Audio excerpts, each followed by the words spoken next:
Shalom Jemaat BCS dimanapun kita berada. Mari kita luangkan waktu sejenak untuk merenungkan firman Tuhan pada hari ini. Selamat pagi Bapak Ibu yang dikasihi oleh Tuhan. Hari ini mari kita merenungi firman Tuhan yang diambil dari Matius 5 ayatnya yang keempat.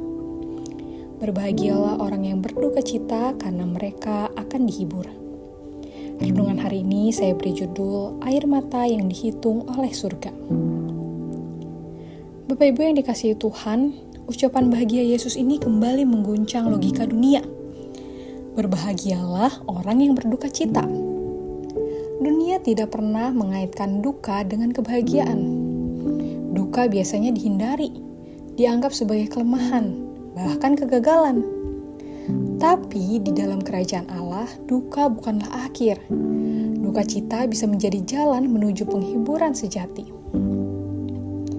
Bapak Ibu, ayat ini pertama-tama berbicara tentang duka cita rohani, duka karena dosa.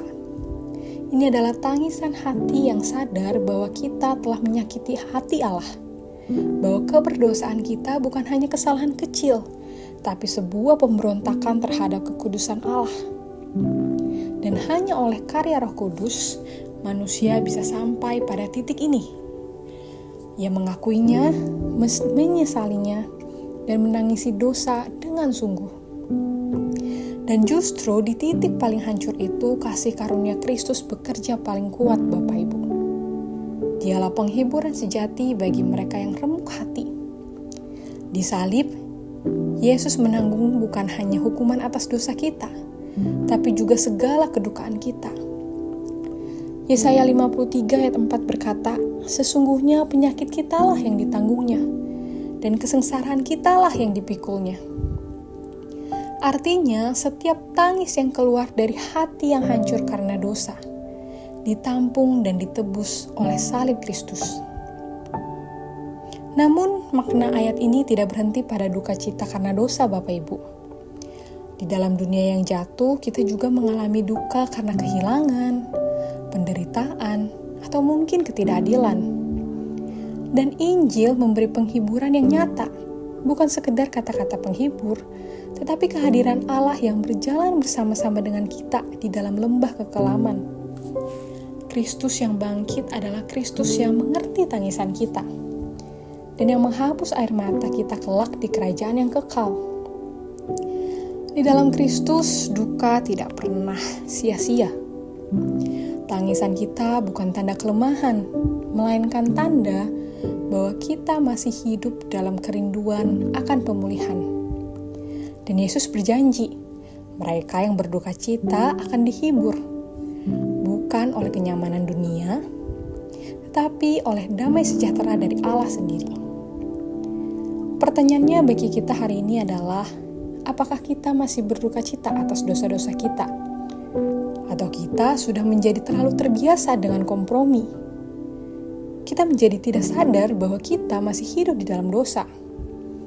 Apakah hati kita masih lembut di hadapan Allah? Ataukah kita mencoba menutupi kesakitan rohani dengan hiburan dunia?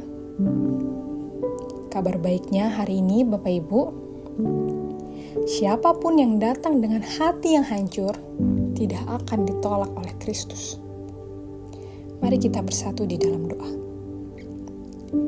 Tuhan, ajar kami untuk memiliki hati yang lembut, hati yang bersedih atas dosa-dosa kami. Biarlah duka cita kami menjadi tempat di mana kasih-Mu tercurah dan penghiburan-Mu mengalir. Kami percaya bahwa Tuhan tidak pernah menolak orang yang hancur hatinya. Karena itu, biarlah Tuhan yang memberikan kepekaan kepada kami.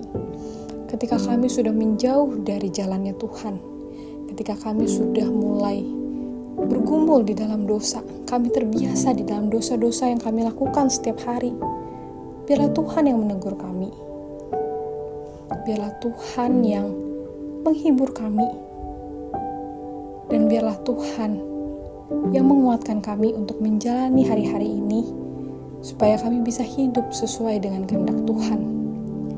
Kami mengucap syukur Tuhan untuk salib-Mu, untuk salib yang Engkau kerjakan, supaya kami bisa hidup, supaya kami bisa mendatangi Tuhan, supaya kami boleh merasakan kasih Tuhan di dalam kehidupan kami.